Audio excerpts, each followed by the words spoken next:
Hello. All right, it is week 36 now out of 52 for this 52 Dreams Challenge that has been resumed in 2026 and is really from 2019. This is not it. This is the 444 Hearts Madness. Both of these challenges I'm very grateful to have resumed, mostly because I'm grateful to finish what I started. Anyway, week 35, little update on that one. I had drawn a slip out of Big Dreams, I believe, and that was about doing the Colorado Feelings and Michigan Dreams songs, which I tacked onto Punky Bear, and then I worked on Punky Bear, and I got all the files organized the first few days of last week's Tuesday to Tuesday. And High Scout walking across I'm in the basement. Anyway, so I did that, worked on Punky Bear pretty hard, made binders of all these different days. They're upstairs, otherwise I'd show you. But I have, like 5 different binders now of all the different albums, got everything sorted. And then went to Chicago, walked around for like 10 hours, 20,000 steps, saw some orchestras, classical music in Grant Park. Anyway, that's relevant because then I'm walking around, feeling my feelings, being west of here, which is very powerful on my heart. I hadn't been west of here since Alaska. And all the changes that have happened since Alaska a few weeks ago. And I found myself sitting down to write the track list for Punky Bear again, which was going to now be like 17 tracks long because I had added these Michigan Dreams and Colorado Feelings tracks to it. And it was like, as I'm writing the track list for Punky Bear, only the 10 songs came out. And all the Colorado Feelings and Michigan Dreams ones that I tacked on were just like cut. I could feel it. The pressure I'd put on myself all week to imagine working on a 17-track album was not feeling good.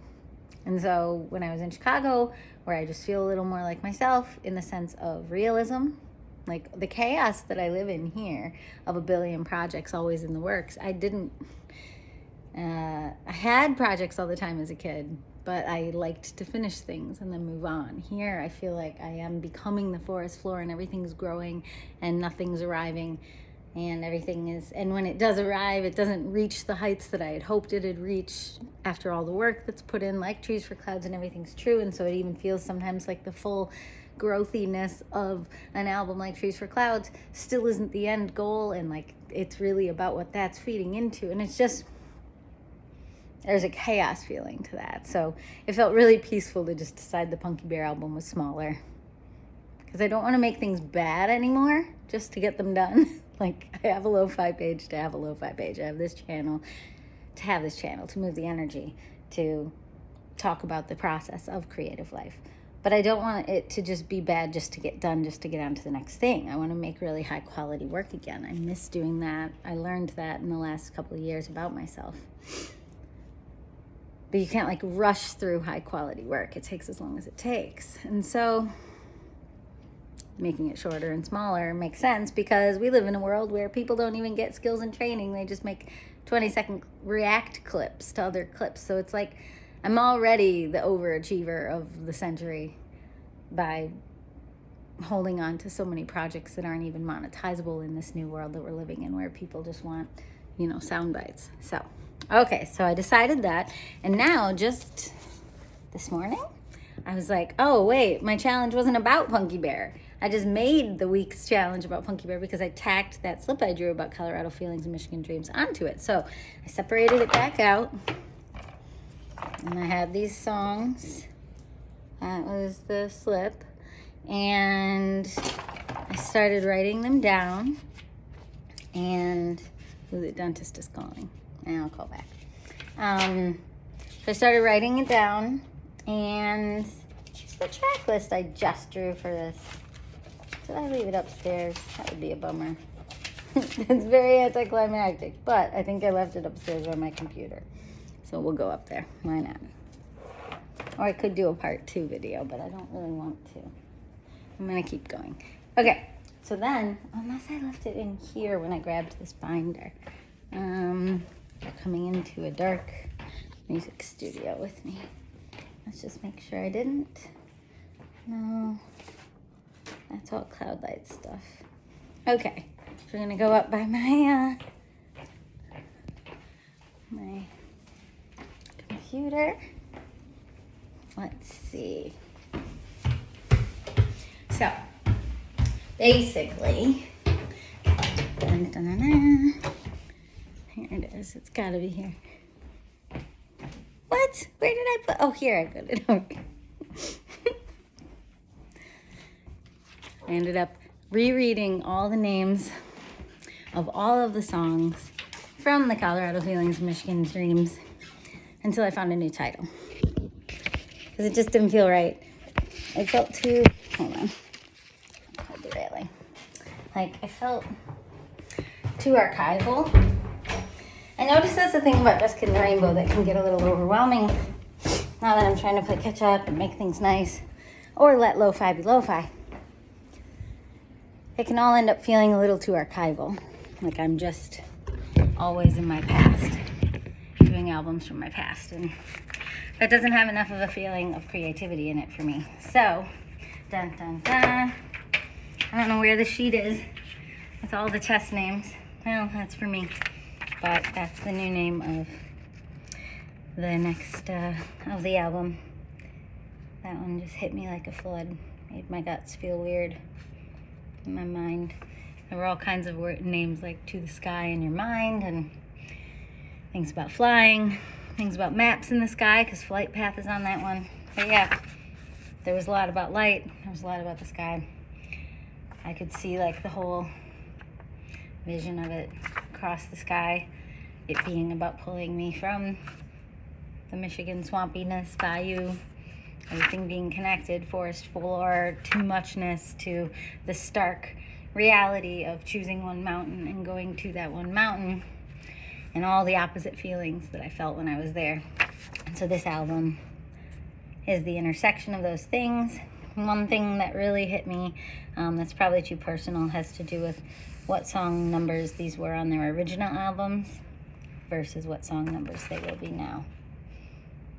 Also about the Michigan, the Colorado songs going backwards order, starting with Mountain Feelings, and the Michigan songs going forwards order. Yeah. So it's an 8-song album. Very excited about that. It now has its own binder. I still got to get these hearts off. This was from when I made Brian a binder to sing on Trees for Clouds. I was trying to repurpose things that are no longer moving, because I have such a habit towards being archival. So we've got that. This is now a real album coming after Punky Bear. Punky Bear is kind of like songs from there's one from 2016, that's the redo, the words acoustic. And then there is, all the rest are from 2017's 365 Songs Challenge, I believe. So that kind of went into the beginning of 2018. And then, of course, after that, Skylight, I just named it, so I still don't know. After Punky Bear, Skylight, and then that is songs mostly, well, those two albums that they came from are from September or October of 2018 and November of 2019. So, encapsulating some eras for me, which has been really helpful to even consider, because I was stuck on Everything's True and Trees for Clouds for so long, which is 2014 through 15-ish, early 16 energy. And, you know, when you work on projects and you're really slow about it, because, like, I couldn't do much studio work this week, even though I wanted to. I'm really slow about the studio work. It's almost like with that, every condition has to be right. In my house, in my mind, in my heart, in my voice. I think it was this week, but it might have been the week before, that I did, when my husband was out for an hour or two disc golfing with a friend, I did record vocals for these 2 long songs that used to be their own thing. It's a particular December project way back in 2015. But those 2 long songs have now been moved to my Tiny Traumas 1 album. Tiny Traumas, adding up, parentheses, Out of Body in Your Skin, but it's volume 1. I did them backwards. Volume 3 was first, volume 2. And 1, I'm going to leave on the shelf as long as I want to. I don't really want to work on those right now. So that's going to be very old whenever it comes out, a million years from now or never. I have a binder for it, so I know what the songs are, and I'll just keep adding my saddest things to it all the way back to childhood, really. And then that'll be just sort of a placeholder for all the trauma songs that I just can't work on right now. Anyway, that was week 5, and now we're in week 35. Now we're in week 36. Here we go. Time to draw. I am going to go camping this weekend up north. So I think I'm going to go with Little Dreams because I want to be kayaking and getting exercise. I want to go on a long walk today. I don't want to be trapped to my computer. I almost trapped myself to my computer today to work on studio, and then I was just like, it's not the right time. There are winters. This is the season to get out and enjoy the world. So, Little Dreams. Here we go. It's one of these. I feel like it's that one. Okay, here we go. Dun, dun, dun. Little Dreams.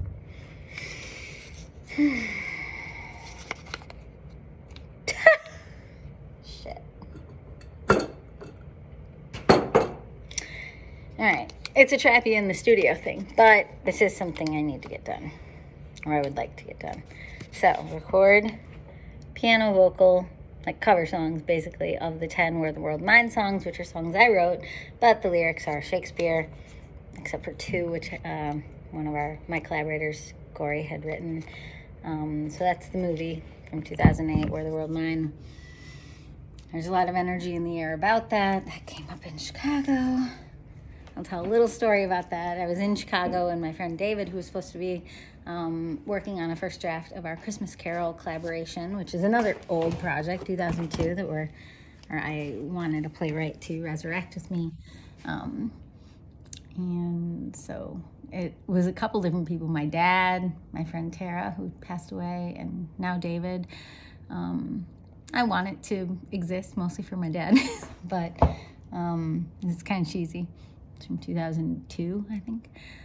So I want it to exist, but it's not the highest priority. I got more excited about an idea David and I had of, something that was already in the works a long time ago, in discussion with some producers in the West End in London about Where the World Mine, the movie musical, becoming like a stage version. And I lost my entire score back in 2008, right around the time we were considering printing sheet music. So it's very depressing for me to reflect on all this. And I keep thinking I'll make some sheet music or make choral versions or all these things that seem like they'd be responsible and good to do, but I'm just not a money-motivated person. Like, even if there could be potential money. Like, if someone told me there's money right now and they would pay me $5,000 to get it done, I'd get it done. But it's hard to believe in possible money, especially in a world where everything's ripped off and, maybe you get some tiny percentage. Like, we don't make much on the original Broadway cast recording CD, or it's not Broadway because it wasn't at Broadway, but it's from a company that is like a Broadway label. We used to make a lot selling CDs for that movie, and now we hardly make anything. And that's just the reality of the entertainment industry. So it's hard to still believe in getting work done with a money goal. And in which case, then it's just one of a billion projects on my slate. And it's one that was like collaborative for others, and I was paid at the time I worked on it, but not very much, in 2007 or so. And so it's a lot of work to put into something to be paid very little. And, they paid what they could. It's very expensive to create a movie. But, it just didn't have the financial success. It was like a cult classic in a way, but not financial success. So it's hard to believe in potential for this. It is why I went out to Buffalo, New York for the first time, and Niagara Falls 2 Mays ago, so 2 years ago, was because the Buffalo Gay Men's Chorus was doing a song from it that one of their creative people had made an arrangement for. And it's just hard for me to revisit. It was a hard time. There are aspects about it, changing emails too. There were just ways that it just was hard to stay on top of with everything going on in my life. When it was resurrecting for maybe West End and then Broadway, it was during a phase of my life that was pretty much the hardest years of my life, 2012 into 2013, and I didn't have my old email anymore, and it's this really sad sob story about that, of like, I was communicating with these creators who had created it and who I had worked with, and I was excited to be back on top of it, and then it just fizzled out.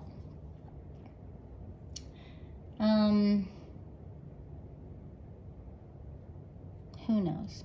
It's hard to know anything. So, I know that with Frog and Duck, I was able to excavate and reclaim certain aspects of it. And that's, in the end, I think I need to, like, it's not about the $250 that I got for the Frog and Duck song that was in the movie. It's more like, same with this. I need it to not be about the money. I need it to be about just reclaiming something that ended up a little sad, but could still have some sort of potential. And it's just like a rubber stopper in something that I have control of. And yes, other people could score it into sheet music, and then I would never have to. But it'd be nice to just get it done. Oh, I don't have to do that. That was in the big dreams. This is in the small dreams, which is just recording cover song versions of them. So I just gotta make chord and lyric sheets real quick. Real quick. Oh, gosh. I don't know, maybe I'll do it tomorrow. All right. That's week 36. Bye.